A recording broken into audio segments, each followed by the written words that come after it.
ആയിരുന്നു. അച്ഛൻ ചേട്ടൻ ഒരു വണ്ടി മേടിച്ചു, ഒരു ഓട്ടോ മേടിച്ചു. അങ്ങനെ ഞാൻ എന്നായിരുന്നു, അപ്പൊ ചേട്ടൻ ഇത് കൊണ്ട് പോകത്തില്ല.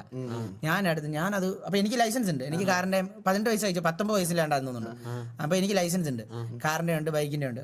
ഞാനപ്പോ ഓട്ടോ എന്ന് പറഞ്ഞാൽ ജീറ്റോടാ 4 വെള്ളിമുങ്ങല വെള്ളം ഇത്.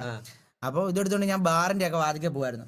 ഓട്ടോ സ്റ്റാൻഡിലൊക്കെ കൊണ്ടിട്ട്, ഓട്ടോ ചേട്ടന്മാരെ കാട്ടി ചെറിയ കമ്പനിയൊക്കെ ആയിട്ട് ഓട്ടോ സ്റ്റാൻഡിലൊക്കെ കൊണ്ട് വണ്ടിയിട്ട്, എന്നിട്ട് പിന്നെ രാത്രിയിൽ ബാറിന്റെ നമ്മളിവിടെ പാലാത്ര ബാറുണ്ട്, അവിടെ കൊണ്ട് വണ്ടിയൊക്കെ ഇട്ട് അങ്ങനെ ഓട്ടോയൊക്കെ ഓടാൻ പോയിരുന്നു. അങ്ങനെ പൈസ കിട്ടുമായിരുന്നു കേട്ടോ.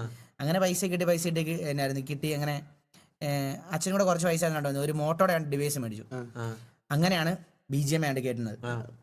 BGMA കയറ്റി. അപ്പം ഓട്ടോ ഒക്കെ പോകുമ്പം ഇങ്ങനെ ബാറിന്റെ വാതിക്കെ വന്ന് കിടക്കും, ഇല്ലെങ്കിൽ മറ്റേ സ്റ്റാൻഡിലേക്ക് കിടക്കും. എല്ലാ സമയത്ത് ചുമ്മാ ഇങ്ങനെ കളിക്കും, BGMA ചുമ്മാ ഇങ്ങനെ കളിക്കും കേട്ടാ. ഓട്ടം പോകുമ്പോൾ ഇതുപോലെ അന്ന് ട്രിഗറൊക്കെ ഉണ്ട്, ട്രിഗറൊക്കെ ആയിട്ട് വണ്ടിയിൽ ട്രിഗറൊക്കെ ഇട്ട് ഓട്ടം പോകുമ്പോൾ വെയിറ്റിംഗ് ഒക്കെ ഉണ്ടല്ലോ. വെയിറ്റിംഗ് എത്രയുള്ളവരെടുക്കും, ഇഷ്ടമുള്ള സമയം എടുക്കും. നമ്മൾ പൈസ ഒന്നും മേടിച്ചിട്ട് മേടിക്കത്തൊന്നുമില്ല, വെയിറ്റിംഗ്.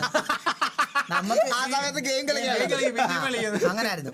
മറ്റേ അമ്പലത്തിലൊക്കെ പോകുമ്പോൾ അമ്പലത്തിലൊക്കെ പോകുമ്പോൾ ആ സൈഡിൽ ഞാൻ പോയി കിടന്നിട്ട് പുറകെ പോയി കിടന്നിട്ട് ഇങ്ങനെ ഗെയിം കളിക്കും. ഞാനിപ്പോൾ അതൊക്കെ ഞാൻ ഇപ്പോൾ ഓർക്കുന്നുണ്ടാണ്. എന്നിട്ട് അങ്ങനെ അഡിക്റ്റായി ഗെയിമിൽ ഭയങ്കര സീനായി. അങ്ങനെ ഞാൻ വീട്ടിൽ ഇരുന്ന് ഗെയിം കളിക്കാൻ തുടങ്ങി. ഓട്ടോ നിർത്തി. അങ്ങനെ